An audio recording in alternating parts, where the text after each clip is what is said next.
Apat ka lalaki na dakpan sa akto nga naga-pot session sa Oton.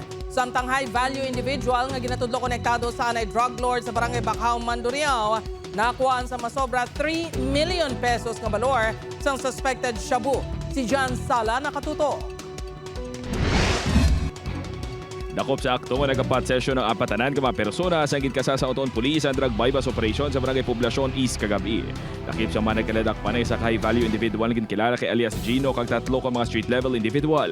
Nakuha sa ilang 60 grams ang suspected shabu nagabaloro sang 408,000 pesos. So actually pag-aabot na ako dito, tungkol nga apat sila katilo, pinalikawan mo na doon nga mapapahatiyo pa sila and then matangkip natin sa nato matrupa nga nagkapasisyon gusto sa kanila. Dugang panihurdan, si alias Gino ang makabingit ako nga drug personality sa Banwa sa Oton, kag tatlo ka bulan nagid paidalom sa surveillance antes ginkasang operasyon.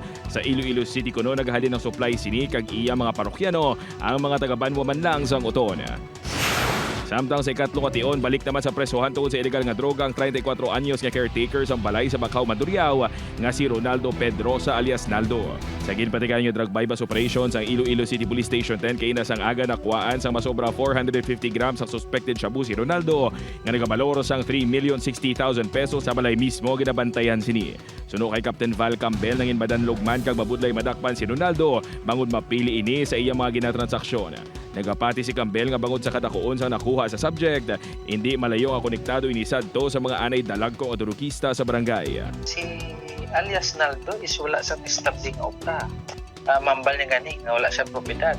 But the quantity of the drugs nga na-recover sa iya nagapadugang sa amon nga pagpati nga someone nga dako nga tao sa illegal drug trade na nakabagsak da siya or naga-manage da sa kay alias Naldo.